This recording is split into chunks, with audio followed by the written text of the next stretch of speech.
Hi friend, দেখো আবার একটা নতুন ভিডিও নিয়ে চলে এসেছি। সকালে দেখো মিষ্টি বার করেছি, কালকে রাত্রে আমার বর নিয়ে এসেছিল। এখানে দেখো আছে দই সন্দেশ, রসগোল্লা আর পিস সন্দেশ। এখানে দেখো প্লেটে নিয়ে নিয়েছি, বাবাকে খেতে দিলাম সকালে। বাবা খুব মিষ্টি পছন্দ করে, সকাল বিকেল দুপুর যখনই দেবে তখনই বাবা মিষ্টি খাবে, তাই ভাবলাম বাবাকে সকালে একটু মিষ্টি দিই। দেখো এর মধ্যে মেহার জন্যে কেটে নিয়েছি কুমড়ো, আলু, এখানে আছে টমেটো আর লাউ, আর সঙ্গে দিলাম অল্প একটু মসুর ডাল। তারপরে ভালো করে ধুয়ে দেখো বসিয়ে দিয়েছি। মেয়া খেলা করছে, এঘর ওঘর দৌড়াদৌড়ি করছে, তাই আমিও একটু মেয়ার পিছনে ঘুরতে ঘুরতে দেখো আমাদের ঠাকুর ঘরটা তোমাদের সঙ্গে শেয়ার করলাম। দেখো কি সুন্দর ঠাকুরগুলো সাজানো আছে। এখানে আমার শাশুড়ি মা শুয়ে আছে। দেখো মেয়া আবার দৌড়িয়ে আমাদের ঘরের দিকে যাচ্ছে। এর মধ্যে দেখো প্রেশার কুকারে সিটি পড়ে গেছে, মেয়ার খাবার রেডি। মেয়াকে একটু বাদেই খাওয়াবো। তার মধ্যে দেখে নাও মেহার বাবা কি মাছ এনেছে সকালে বাজার থেকে। এখানে নিয়ে এসছে জ্যান্ত ট্যাংরা মাছ আর লোটে মাছ, আর সঙ্গে আছে কি বাটা মাছ, পার্শে মাছ, বাটা মাছ, এটা আমি সঠিক জানি না। এই দেখো 3 রকম মাছ। তার মধ্যে আমি আবার চিকেন বসিয়ে দিয়েছি রান্নাটা হওয়ার জন্যে। দেখো চিকেনটা খুব সুন্দর করে কষাচ্ছি, কষাতে কষাতে যখন এই ঝোলটা একদম চিকেনের সঙ্গে লেগে যাবে তখন পরিমাণ মতো জল দিয়ে দেব।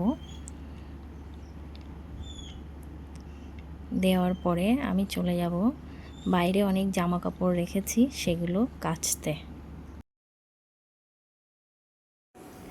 জানো তো বন্ধুরা, আমি কিন্তু খুবই মধ্যবিত্ত ফ্যামিলির একটা মেয়ে, এবং মধ্যবিত্ত ফ্যামিলিতেই আমার বিয়ে হয়েছে, তাই আমার ব্লগে যে খুব হাইফাই কিছু সেটা কিন্তু থাকবে না, আমি আগে থেকেই বলছি। আর মধ্যবিত্ত ফ্যামিলির যেমনভাবে জীবনযাপন করে তেমনই আমি আমার ব্লগে শেয়ার করব আমার লাইফ স্টাইল, এবং আমার মেয়ের সঙ্গে আমার মর্নিং কেমন সেটাও তোমাদের সঙ্গে শেয়ার করব। ও কিভাবে আস্তে আস্তে বড় হচ্ছে সেটাই আমি ক্যাপচার করতে চাই, যার জন্যে আজকে আমার ইউটিউবে আসা এবং ব্লগ করা। দেখো আমি দুধের গ্লাসটা আগে থেকে রেখে দিলাম যাতে জামা কাপড় কাচার সময় আন্টি আসলে কোনো অসুবিধা না হয়। ভিজে গায়ে ভিতরে আসলে অনেকটা জল পড়ে ঘরের ভিতরে, ওই জন্যে আগে থেকে রেখে দিলাম। এখানে দেখো 1 গামলা জামা কাপড় বাপের বাড়ি থেকে আসার পরে এত জামা কাপড় বার হয়েছে। আর মেহা দেখো বাইরে এসে কল ছেড়ে দিয়েছে। তারপরে এদিকটা তোমাদেরকে ঘুরে দেখালাম, আমাদের বাড়ির সামনে দেখো গাছ আছে, কটা ফুলের গাছ, আর আমি এখানে দেখছিলাম আমাদের জবা গাছে কটা ফুল ফুটেছে। আর মেহা দেখো পাশে কল ছেড়ে দিয়ে কন্টিনিউ জল ঘাটতে আরম্ভ করেছে। এখানে দেখো আছে সোয়াবিনের তরকারি, কালকে রাত্রে রান্না করেছিলাম সেটাই বেঁচে আছে। আর এখানে রান্না করেছি লাউয়ের খোসা চিংড়ি মাছ দিয়ে ভাজা, আর ওদিকে চিকেন হচ্ছে, আর এখানে গরম গরম ভাত। মেহা ছুটে চলে গেছে আন্টির গলার আওয়াজ পেয়ে।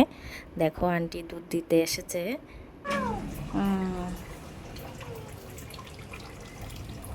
আজকে ঝড় বৃষ্টিতে কি করে আসলে? আটকে ছিলাম, এই ছাতা আছে, আটকে ছিলাম আরো।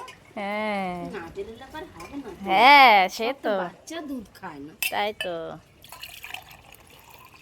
ফোন নিয়ে বেরায়নি বলে না তো ফোন আসতে থাকবো। বৌদি বেরিয়েছো, বৌদি বেরিয়েছো।